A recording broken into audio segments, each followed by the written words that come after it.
Você sabe quais as diferenças entre o papel de uma administradora e uma assessoria jurídica no condomínio?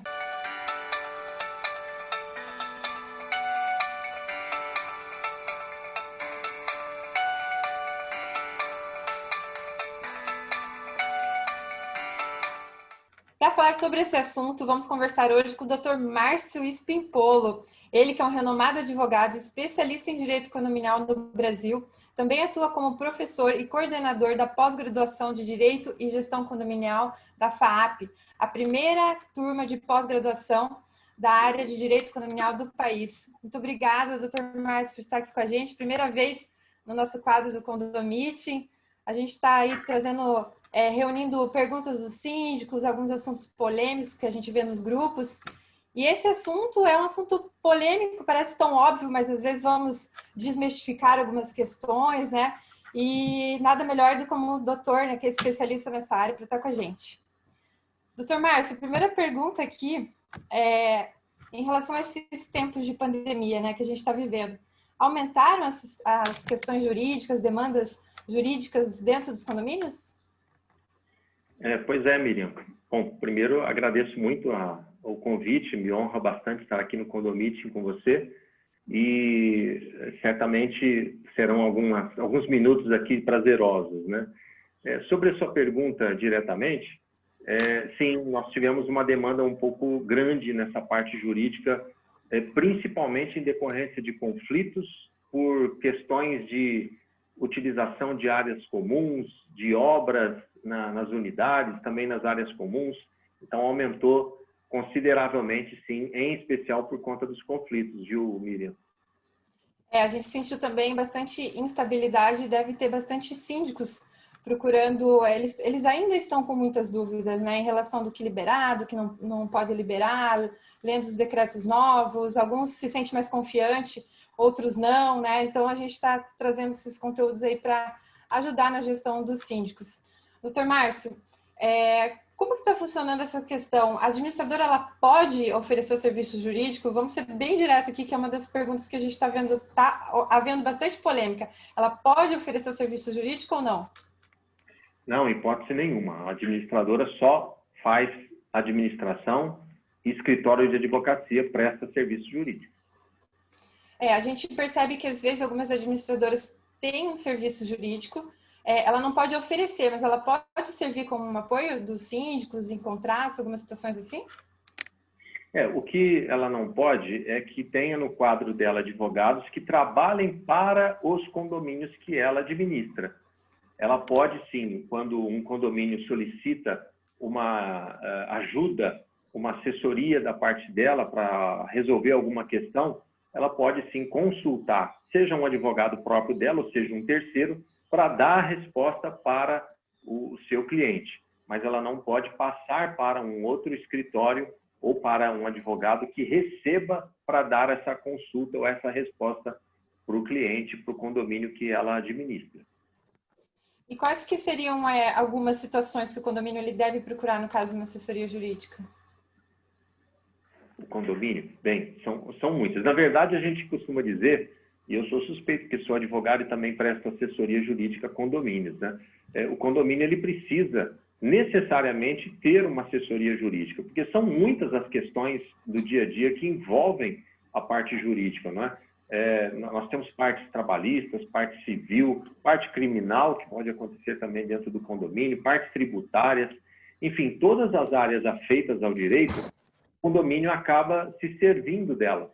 Portanto, a administradora, nem sempre uma administradora tem um jurídico dentro dela para dar esse apoio para o condomínio de forma gratuita e dentro do valor já da administração que a administradora cobra.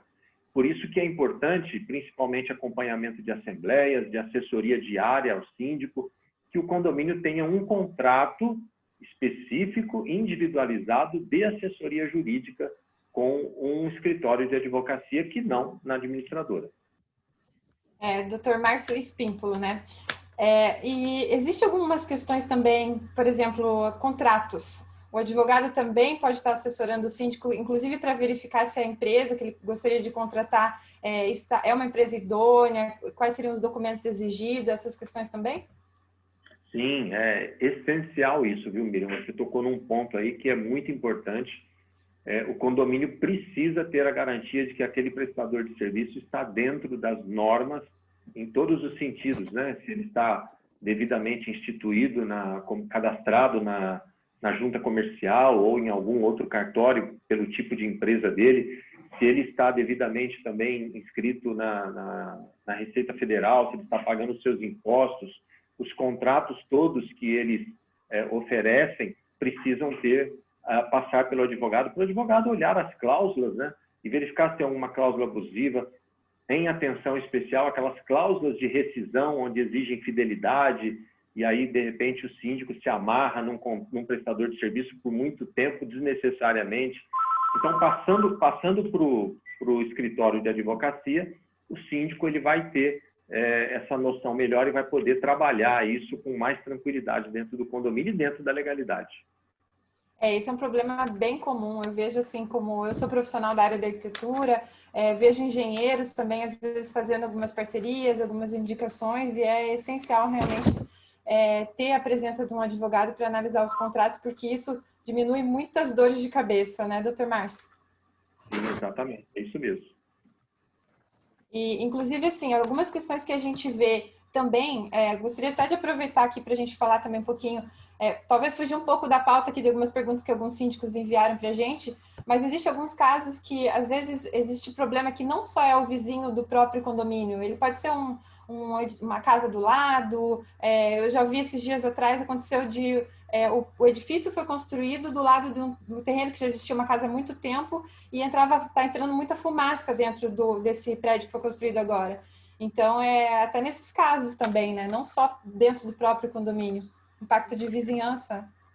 Sem dúvida, tem muita interferência disso também, né? Aliás, nessa pandemia tem tido muita interferência dos vizinhos nos condomínios, porque muita gente aproveita, principalmente em locais que se servem de aglomerações, loteamentos, mesmo condomínio, eles vão para fazer festas próximos desse condomínio, tem outras questões envolvidas, e aí causa um problema bastante sério de conflito dentro do condomínio, porque é barulho, tudo e tal. E aí o advogado ele precisa tomar também uma providência nesse sentido, apelar para o Código Civil, lá no artigo 1277, o direito de vizinhança, e precisa ajudar o condomínio a resolver um problema que nem sempre é interno e é externo.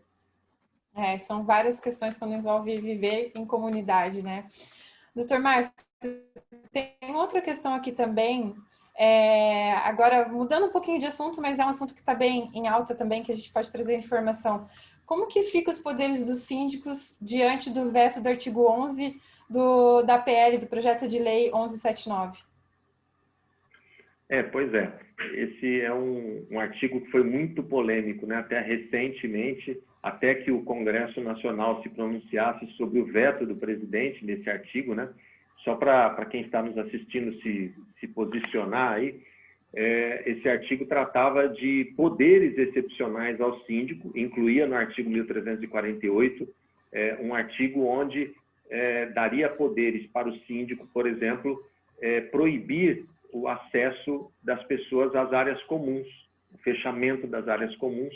Ele poderia ter essa prerrogativa por ele próprio. E também impedir até mesmo o acesso de visitantes às unidades privativas, inclusive obras também. Então, veja que se o síndico imaginasse que alguém fosse fazer uma reunião, e aí reunião entende-se que pode ser a união de uma ou mais pessoas, né? 2 pessoas já pode ser caracterizado como reunião, né, Miriam? E aí o síndico poderia barrar o visitante de entrar. Então, se você, Miriam, mora em condomínio, chegasse a sua mãe e a sua irmã para visitá-la, o síndico poderia barrar se ele entendesse que, não, eles vão fazer alguma reunião, confraternização, não vão entrar. E então, o presidente, esse é o projeto de lei 1179, artigo 11.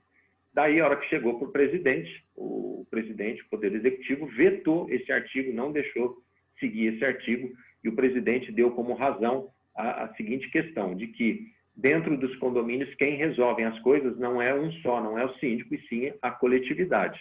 Então, tem que ser levado para uma assembleia, e a assembleia decide o que é que se vai fazer nas áreas comuns.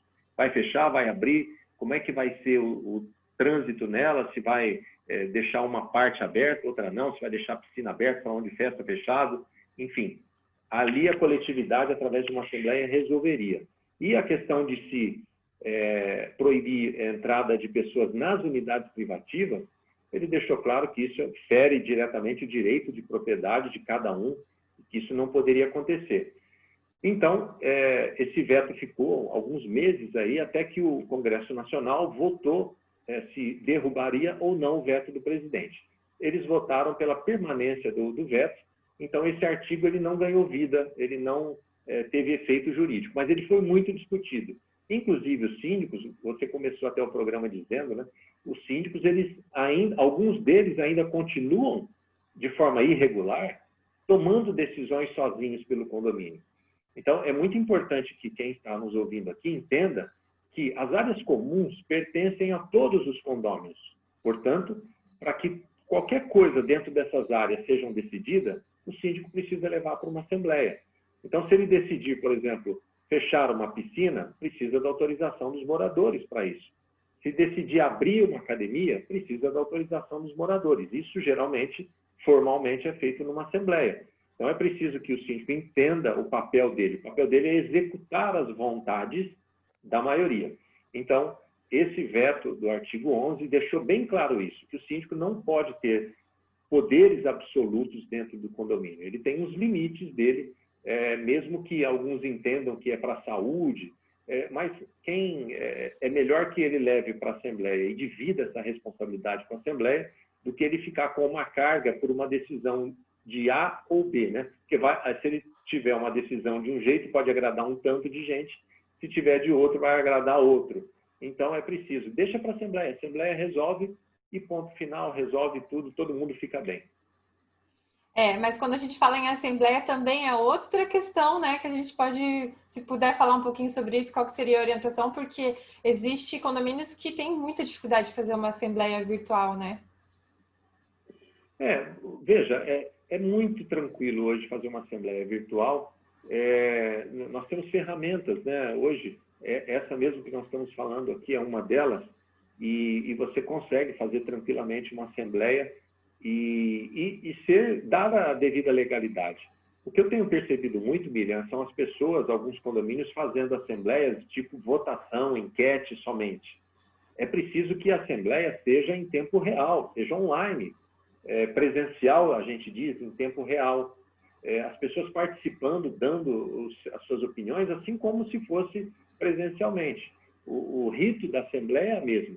Ela tem plena validade, até porque o artigo 12 dessa mesma lei que a gente está citando aí, que é a lei que se transformou em Lei 14.010, de 2020, o artigo 11 foi vetado, mas o 12 passou, que o 12 é das assembleias, da autorização que os condomínios podem fazer as assembleias virtuais tranquilamente. Então, o condomínio precisa fazer, viu?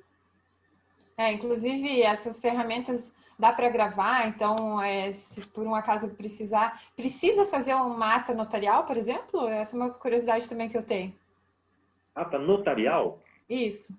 Não. Ata notarial não há necessidade. A ata notarial é para quando tem uma assembleia bastante complexa e, às vezes, o síndico ou os moradores querem que um notário público, talvez diante de tantos problemas que o condomínio vem enfrentando já nas outras assembleias, coloque aí um notário público para fazer a ata.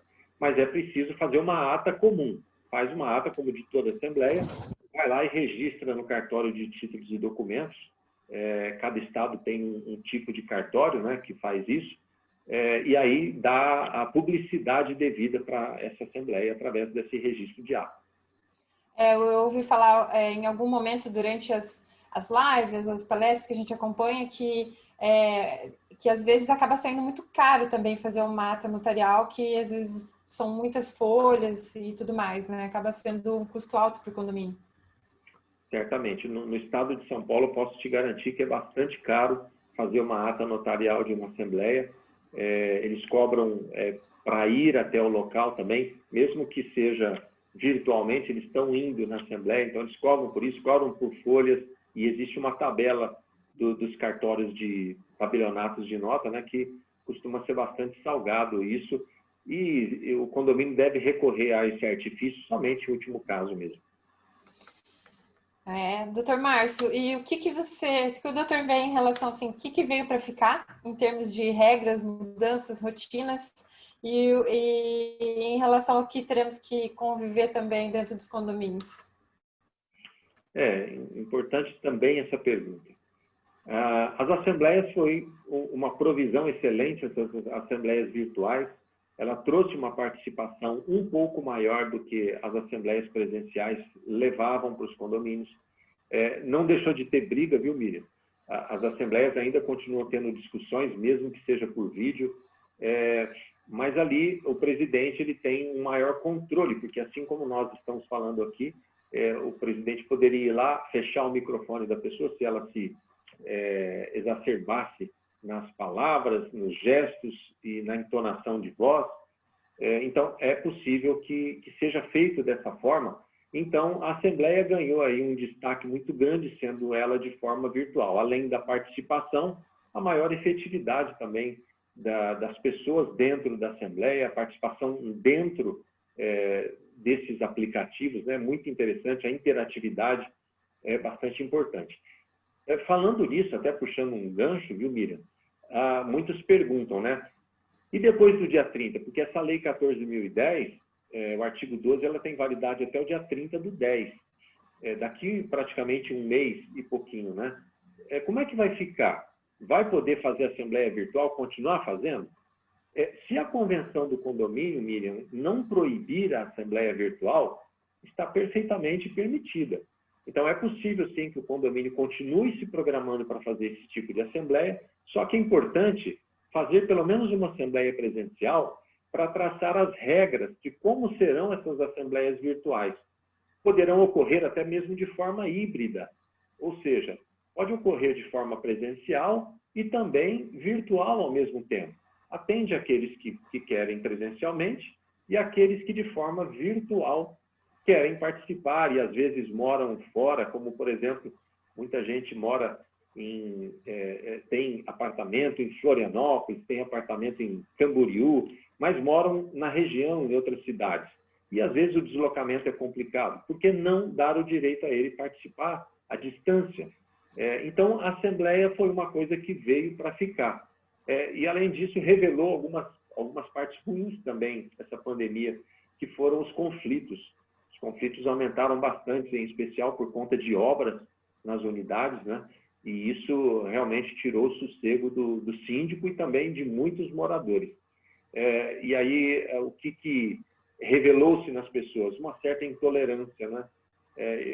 A gente sabe que não é fácil ficar isolado, distanciado dentro de casa, mas quando você escolhe morar em condomínio é preciso abrir mão de muitas individualidades. E muita gente não quis abrir mão dessas individualidades e acabaram aí tendo muitos problemas, muitos foram advertidos, multados. Vimos um aumento de ações de expulsão de condômino antissocial. Então, isso também ficou marcado nessa pandemia e eu penso que vai servir de lição daqui para frente também, Miriam. A gente percebeu também a questão de segurança. Os condomínios também tiveram que correr atrás de buscar blindar melhor os condomínios também por questão da segurança e tudo isso. Doutor Márcio, gostaria de te agradecer por estar aqui com a gente, mesmo longe, né? Vai ser sempre bem-vindo aqui em Santa Catarina, participar dos nossos eventos. Então, logo a gente possa, né, tá com os eventos aí para os síndicos, eles estão sentindo falta. O ano passado nós fizemos 11 eventos, então foram, assim, eventos grandes, até o Condomiting, que foi o maior evento condominial aqui da nossa região. Mas sempre que possível a gente está pedindo para os síndicos, inclusive, estarem mandando as perguntas para a gente estar com um especialista assim, de renome. A gente passa aqui alguns minutos lendo o currículo do Dr. Márcio aqui, né? Mas muito obrigada mesmo. Só para saber em relação também que eu fiquei, para não deixar passar em relação à pós-graduação de Direito e Gestão Condominial da FAP, está sendo online? Pode passar essa informação também para o pessoal que gostaria de estar estudando, de estar fazendo uma pós-graduação? Pois é, nós temos uma turma que se iniciou de forma presencial ano passado, nós retomamos recentemente as aulas, porque elas tinham sido suspensas, né, com a esperança de que a pandemia acabasse mais rapidamente, mas não foi o que aconteceu. Então, nós retomamos as aulas de forma online. nós estamos, sim, traçando um plano, já modulando essa pós-graduação, para que, a partir do ano que vem, ela seja, não sei se 100% ainda online, mas de forma híbrida, talvez, algumas aulas presenciais, mas ela também terá um viés à distância, né, para que dê oportunidade para mais gente do Brasil, inclusive todo, fazer essa pós-graduação, que, como você disse, é a primeira pós-graduação em Direito e Gestão Condominial do país, por uma entidade, né, uma fundação renomadíssima, que é a FAAP, e a gente espera que o pessoal de Santa Catarina também, os síndicos, engenheiros, advogados, administradores, contadores, também possam em breve ter a chance e o privilégio de fazer essa pós-graduação conosco. É isso aí, pessoal, sempre buscando conhecimento para trazer mais tranquilidade, mais qualidade na gestão nos condomínios. Muito obrigada, doutor Márcio. A gente está sempre nas quintas-feiras no Conde TV, né, o Condomiting dentro do Conde TV, o portal Condomiting. Agradecer também ao doutor Márcio por estar escrevendo sempre para a revista Só Que Condomínios. A gente está fazendo as entregas agora diretamente para os condomínios da nossa região, chegando em Florianópolis. Muito obrigada, doutor Márcio. Obrigado você, Miriam. Agradeço a Márcia também, a toda a equipe do Condomiting. E estou sempre à disposição de vocês. O que vocês precisarem, é só contar comigo, que a gente grava, a gente escreve. O importante é dar informação, e informação de boa qualidade para o seu público, que é um público bastante diferenciado. Muito obrigada.